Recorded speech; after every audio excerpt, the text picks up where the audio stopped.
Hello nerds.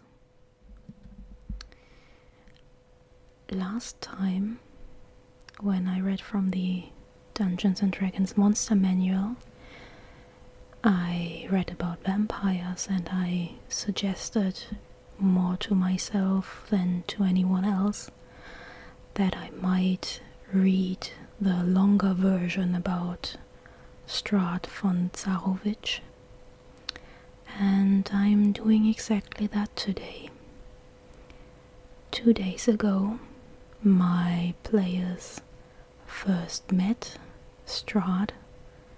I'm not entirely sure they understood whom they met. Obviously, everybody survived the encounter, but let me tell you, not of their own doing.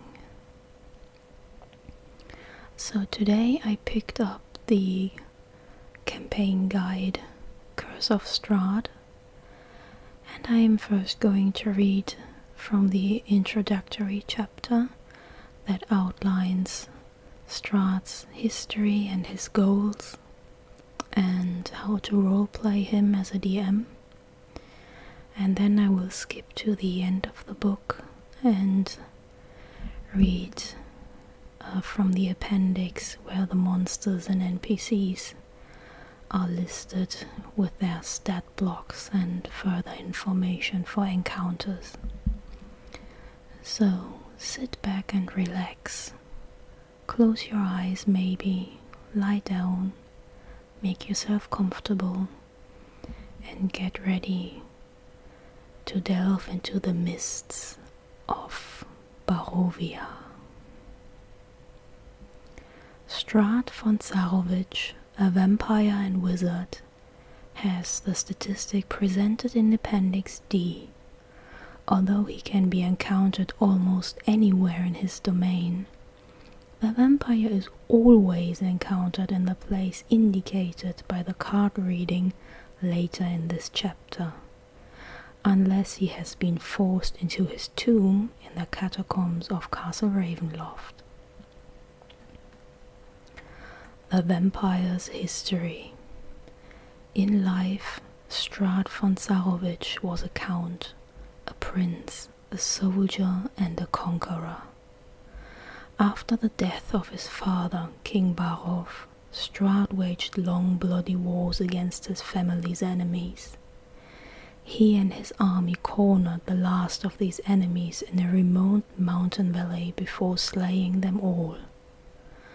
Strahd named the valley Barovia after his deceased father, and was so struck by its scenic beauty that he decided to settle there.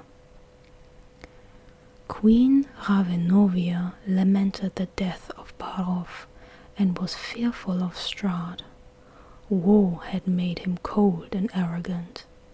She kept her younger son, Sergei, away from the battlefield. Strahd envied the love and attention his mother visited upon his brother, so in Barovia he remained. Peace made Strahd restless, and he began to feel like his best years were behind him. Unwilling to go the way of his father, Strahd studied magic and forged a pact with the dark powers of the Shadowfell in return for the promise of immortality. Strahd scoured the conquered lands for wizards and artisans, brought them to the valley of Barovia, and commanded them to raise a castle to rival the magnificent fortresses of his ancestral homeland. Strahd named the castle Ravenloft, after his mother, to demonstrate his love for her. When it was complete, Strahd commanded his mother and brother to come to Barovia and stay with him. Sergei eventually took up residence at Ravenloft, but Ravenovia passed away while traveling to her namesake. In sorrowful disappointment, Strahd sealed his mother's body in a crypt beneath the castle. Strahd's attention soon turned to Tatiana, a young Barovian woman of fine lineage and remarkable beauty.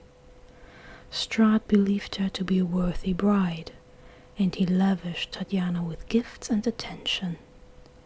Despite Strahd's efforts, she instead fell in love with the younger, warmer Sergei.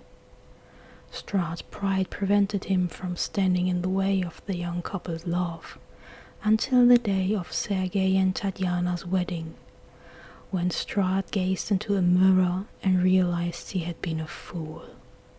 Strahd murdered Sergei and drank his blood, sealing the evil pact between Strahd and the dark powers. He then chased Sergei's bride-to-be through the gardens, determined to make her accept and love him. Tatiana hurled herself off a castle balcony to escape Strahd's pursuit, plunging to her death. Treacherous castle guards, seizing the opportunity to rid the world of Strahd forever, shot their master with arrows. But Strahd did not die. The dark powers honored the pact they had made. The sky went black, and as Strahd turned on the guards, his eyes blazing red. He had become a vampire. After slaughtering the guards, Strahd saw the faces of his father and mother in the thunderclouds, looking down upon him and judging him. He had destroyed the family bloodline and doomed all of Barovia.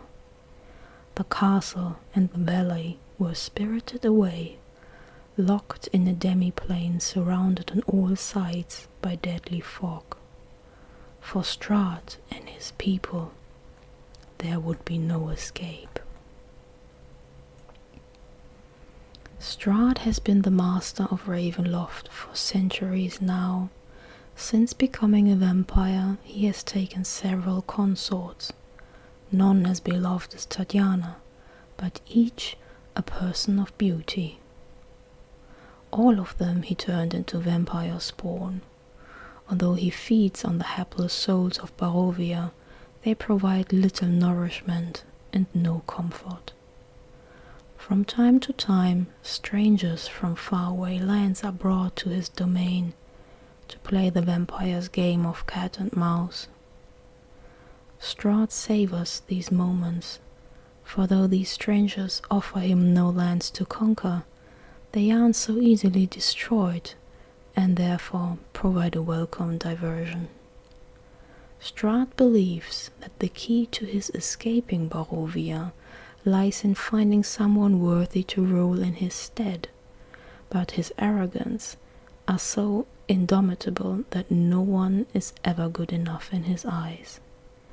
He believes in his cold heart that only a von Zarovich, as great as he or his father, could sway the dark powers to release him. Strahd's goals. Strahd has the following goals in the adventure. Turn Irina Kolyana. Strahd's unrequited love for Tatiana drove him to slay his brother Sergei. Some time ago, Strahd glimpsed the young woman Irina Kolyana in the village of Barovia and felt extreme déjà vu. Irina looked exactly like Tatiana.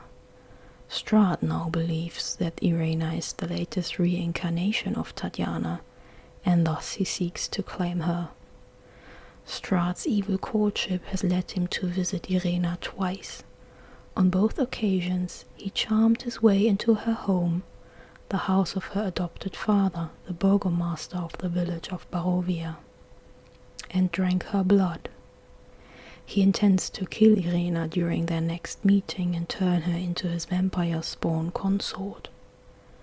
Chapter 3 gives details about Irina and where to find her in the village of Barovia. The next goal: find Rudolf van Richten.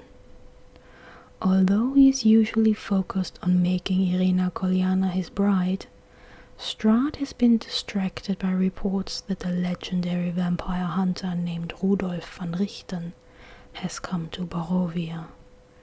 It takes more than one old man with a death wish to frighten Strahd. Nevertheless, the vampire has his spies searching Barovia for van Richten. Strahd would like very much to meet the old vampire hunter, lock him in the dungeons of Castle Ravenloft, and slowly break his spirit.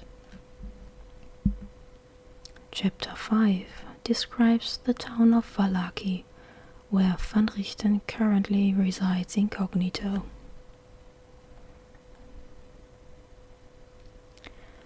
The next goal: search for a successor or consort. Strahd can sense the arrival of new blood in his domain.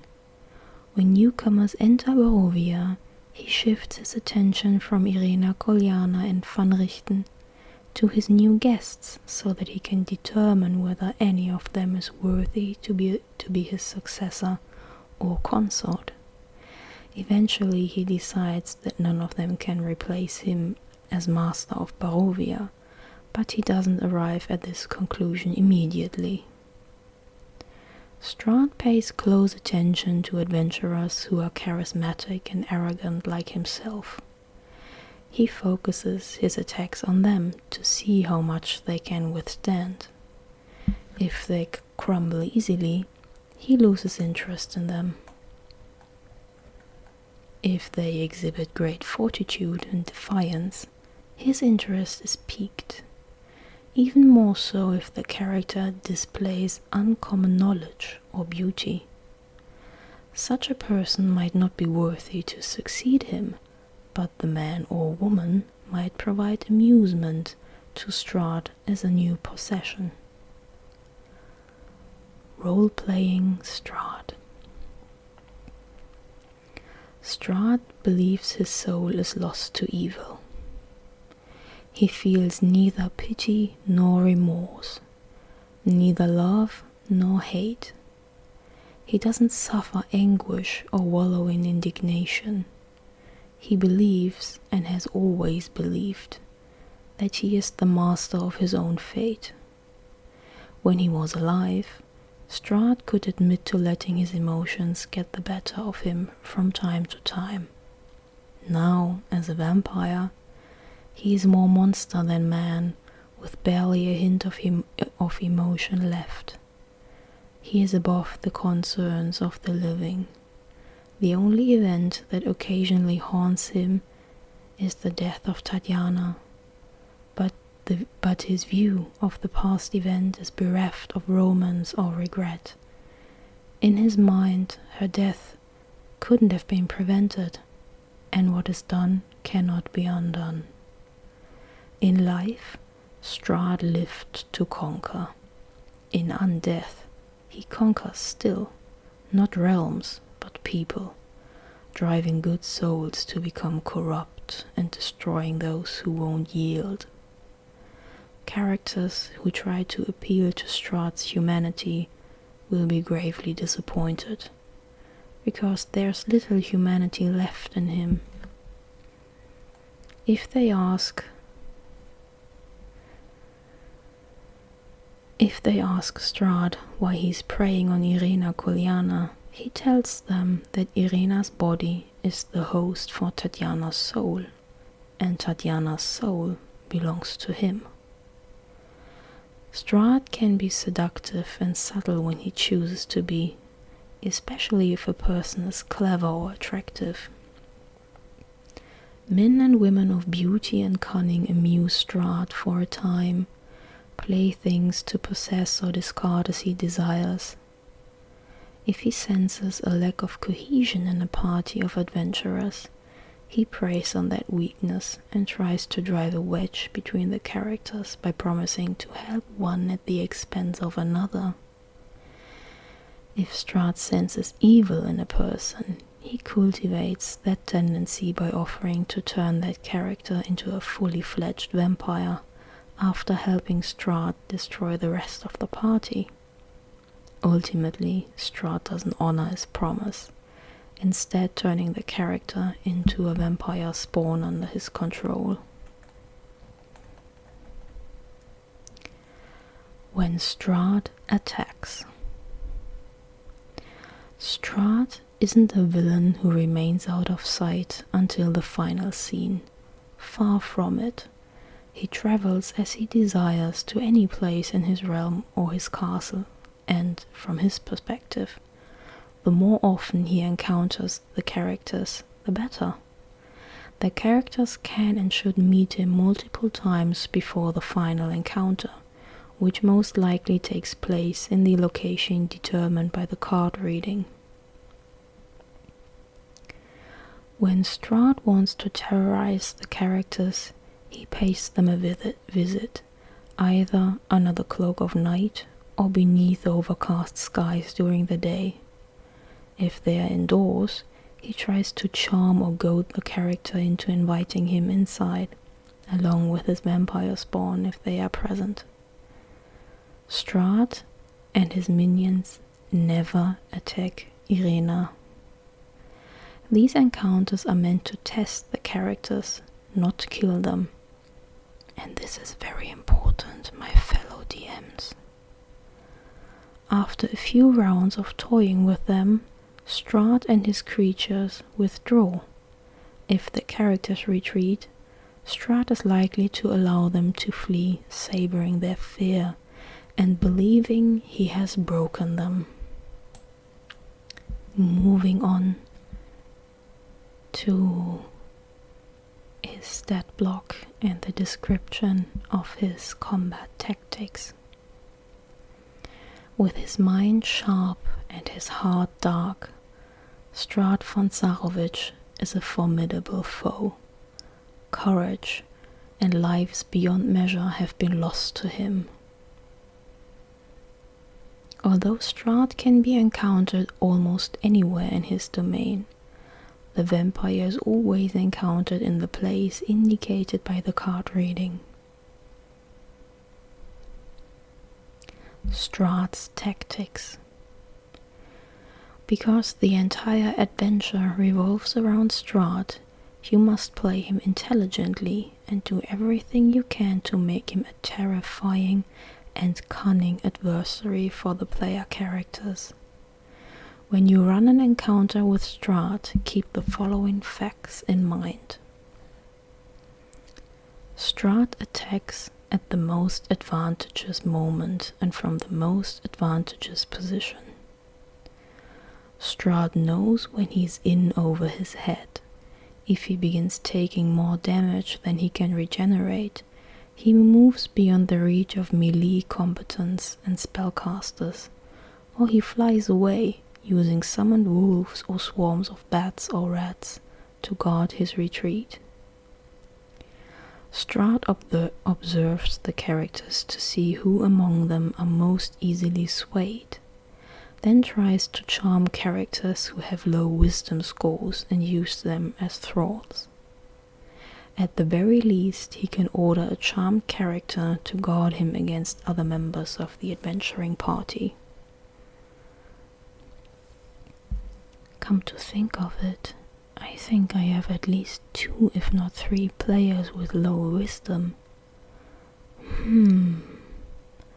This is going to be fun. The vampire's minions. When Strahd appears in a location other than his tomb or the place indicated by the card reading, roll a d20 and consult the Strahd's minions table to determine what creatures he brings with him, if any.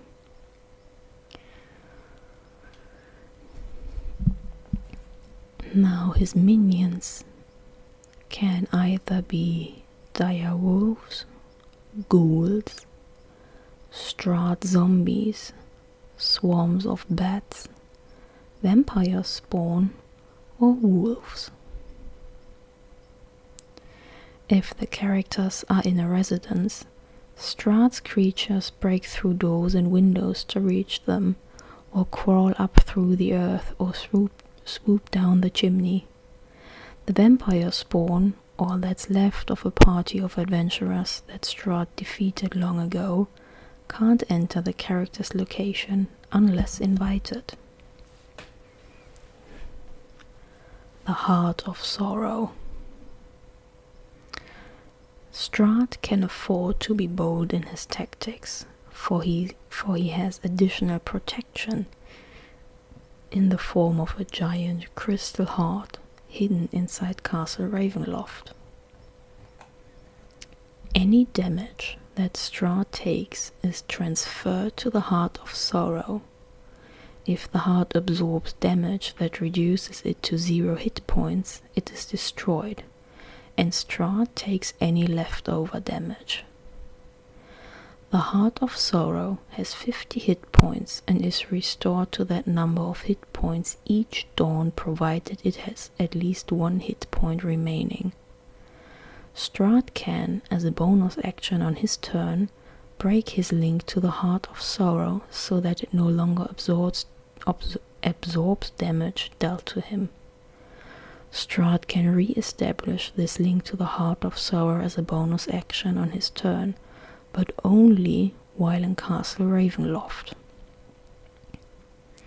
The effect of the protection afforded by the Heart of Sorrow can be chilling to behold, as damage to Strahd is quickly undone. For example, a critical hit might dislocate Strahd's jaw, but only for a moment. Then the vampire's jaw quickly resets itself. The ability of the Heart of Sorrow to absorb damage is suppressed if it or Strahd is fully within an anti-magic field. Oh boy, there's no full spellcaster in my party. All I have is a warlock, a ranger, and a paladin who doesn't know how to use his spells, but he's learning. Lair actions. While Strahd is in Castle Ravenloft, he can take lair actions as long as he isn't incapacitated.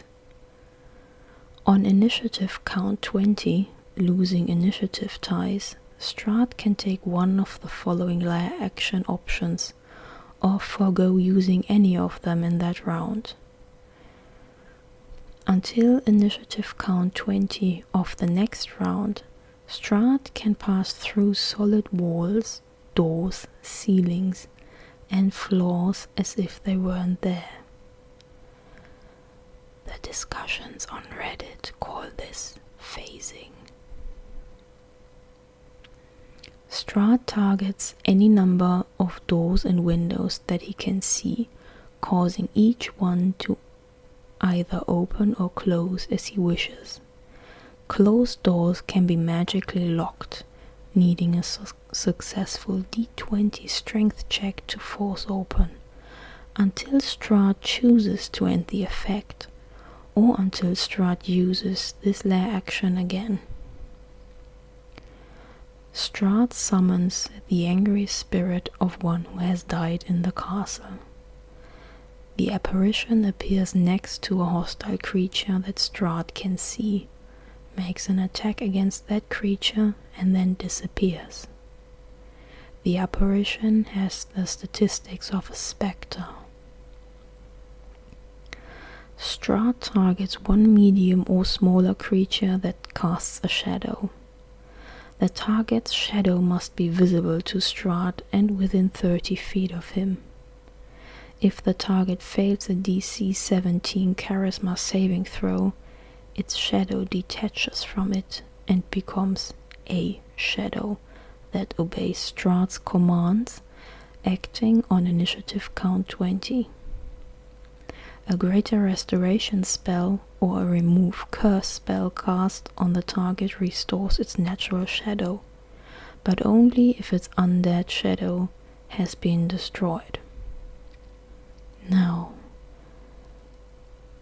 we have encountered a mistake in the campaign guide, because remove curse as has been pointed out in multiple forums and discussions, cannot possibly work in Barovia.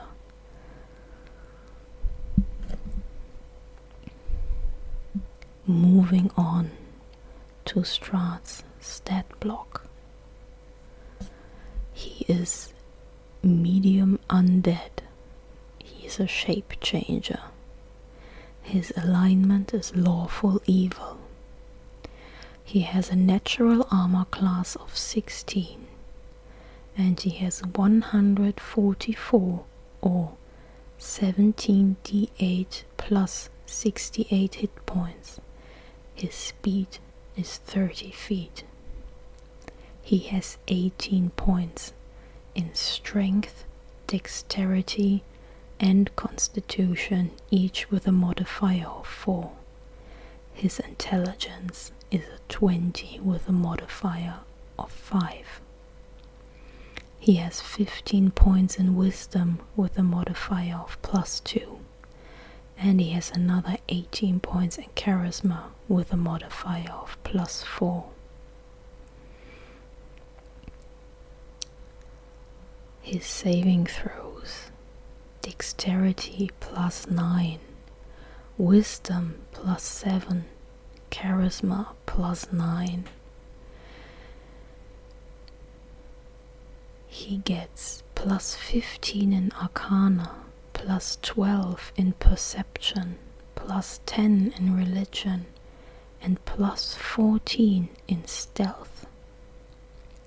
He is resistant against necrotic damage, bludgeoning damage, piercing damage, and slashing damage from non-magical attacks. He has 120 feet dark vision and a passive perception of 22. He speaks, writes, and understands Abyssal, Common, Draconic, Elvish, Giant, and Infernal. His challenge rating is 15, and you would get 13,000 XP from defeating him. Shape Changer. If Strahd isn't in running water or sunlight, he can use his action to polymorph into a tiny bat, or a medium wolf, or a medium cloud of mist, or back into his true form. While in bat or wolf form, Strahd can't speak. In bat form, his walking speed is 5 feet, and he has a flying speed of 30 feet. In wolf form, his walking speed is 40 feet. His statistics, other than his size and speed, are unchanged. Anything he's wearing transforms with him, but nothing he is carrying does. He reverts to his true form if he dies. Now, I always wonder, would a sword transform with him because he's wearing it? Or does he carry it? Because even though he's a wizard, I think I'm going to give him a nice looking rapier, you know, for the aesthetics. While in mist form, Strahd can't take any actions, speak, or manipulate objects. He is weightless, has a flying speed of 20 feet, can hover, and can enter a hostile creature's space and stop there. In addition, if air can pass through a space, the mist can do so without squeezing. He can't pass through water. He has advantage on strength, dexterity, and constitution saving throws, and he is immune to all non-magical damage except the damage he takes from sunlight. Legendary resistance, 3 per day. If Strahd fails a saving throw, he can choose to succeed instead. Now that doesn't sound like much, but oh boy, is this gonna be a pain for the players.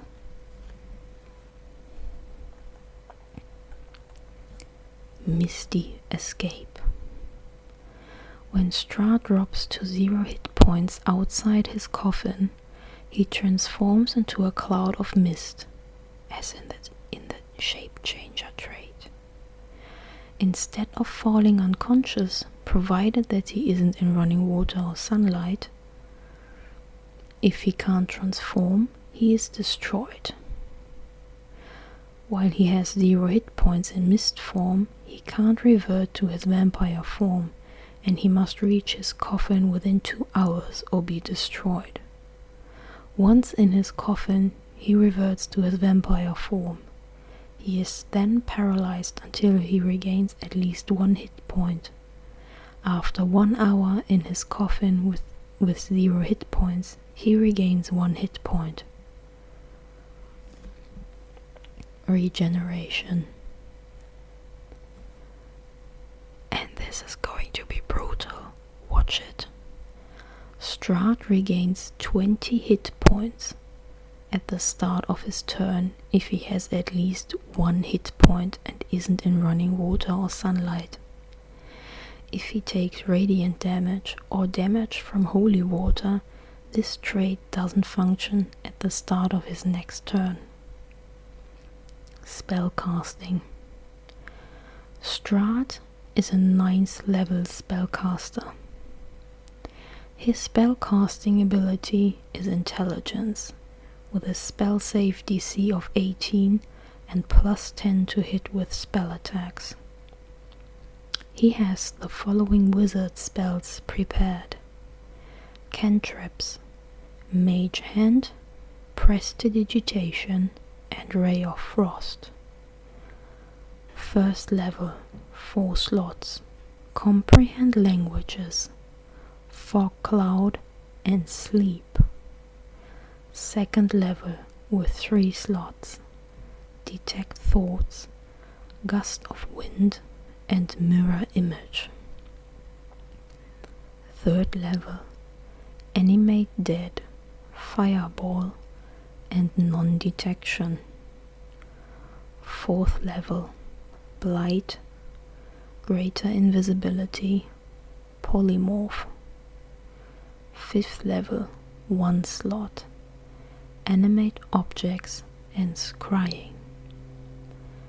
And the scrying spell is the reason he knows what the players are doing all the time. So when running the campaign, you need to remember that he can only scry on them once a day. Make sure you don't mess that up when you confront them and tell them what they've been doing that day. Spider Climb. Strahd can climb difficult surfaces, including upside down on ceilings, without having to make an ability check. Boy, I can't wait to use that and just have him hang from the air. This is going to be so scary. I can't wait to try this. Vampire weaknesses. Strahd has the following flaws. Forbiddance. He can't enter a residence without an invitation from one of the occupants. Harmed by running water. He takes 20 acid damage if he ends his turn in running water. Stake to the heart. If a piercing weapon made of wood is driven into his heart while he is incapacitated in his coffin, he is paralyzed until the stake is removed. Sunlight hypersensitivity. While in sunlight, Strahd takes 20 radiant damage at the start of his turn, and he had disadvantage on attack rolls and ability checks. Actions. Multi-attack. Vampire form only. Strahd makes 2 attacks, only one of which can be a bite attack. Unarmed Strike, Vampire form only, melee weapon attack, +9 to hit, reach 5 feet, 1 target,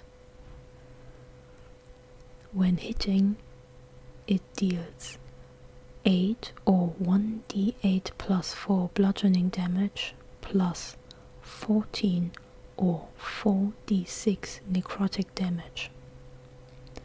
If the target is a creature, Strahd can grapple it, escape DC 18, instead of dealing the bludgeoning damage. Bite. Bat or vampire form. Melee weapon attack. +9 to hit. Reach 5 feet. One willing creature or a creature that is grappled by Strahd, incapacitated or restrained. Hit 7 or 1d6 plus 4 piercing damage plus 10 or 3d6 necrotic damage. The target's hit point maximum is reduced by any amount equal to the necrotic damage taken, and Strahd regains hit points equal to that amount. The reduction lasts until the target finishes a long rest. The target dies if its hit point maximum is reduced to 0. A humanoid slain in this way and then buried in the ground rises the following night as a vampire spawn under Strahd's control. Charm. Strahd targets one humanoid he can see within 30 feet of him. If the target can see Strahd, the target must succeed on a DC 17 wisdom saving throw against this magic or be charmed. The charmed target regards Strahd as a trusted friend, to be heeded and protected. The target isn't under Strahd's control, but it takes his requests and actions in the most favorable way and lets Strahd bite him. Each time Strahd or his companions do anything harmful to the target, it can repeat the saving throw, ending the effect on itself on a success. Otherwise, the effect lasts 24 hours or until Strahd is destroyed, is on a different plane of existence than the target, or takes a bonus action to end the effect. Children of the Night, once per day. Strahd magically calls 2d4 swarms of bats or swarms of rats, provided that the sun isn't up. While outdoors, Strahd can call 3d6 wolves instead. The called creatures arrive in 1d4 rounds, acting as allies of Strahd and obeying his spoken commands. The beasts remain for 1 hour until Strahd dies or until he dismisses them as a bonus action.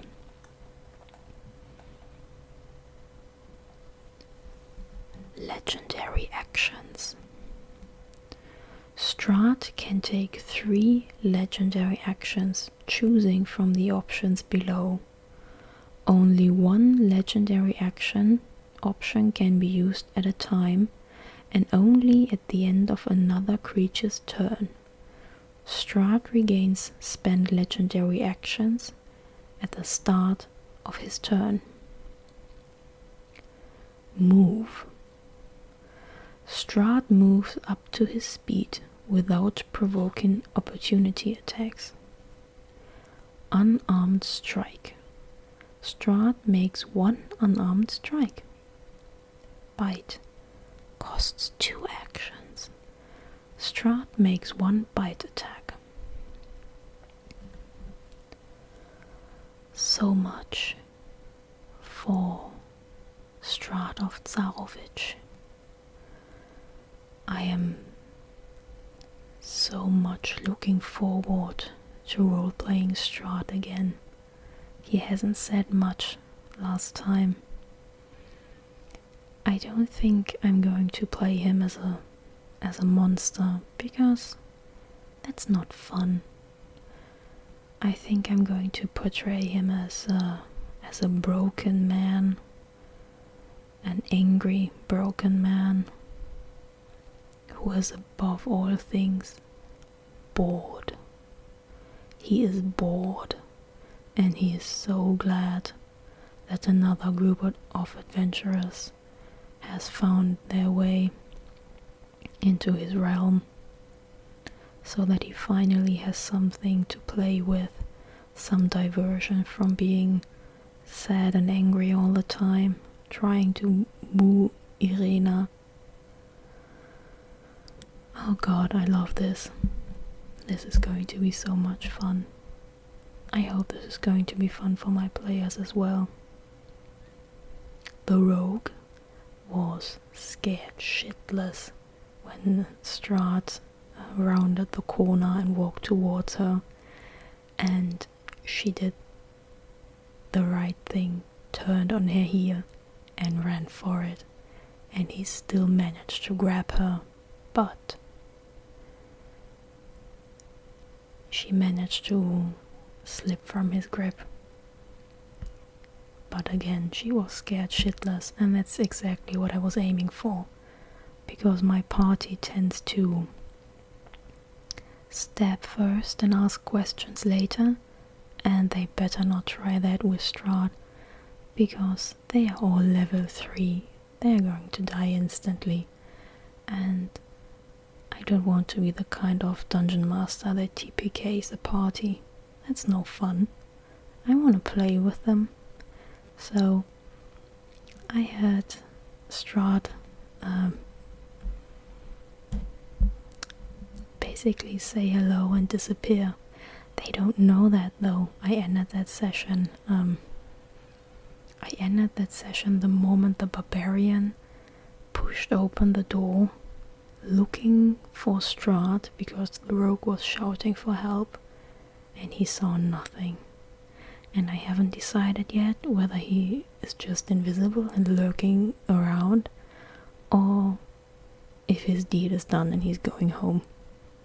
I don't know yet. God, I'm looking forward to the next session. Anyway, I started rambling. Thank you so much for spending your time with me. I hope you found this interesting. If you don't like vampires as much as I do, maybe this wasn't the monster for you. Anyway, see you again next time. Have a great day or a good night. Bye bye, fellow nerds.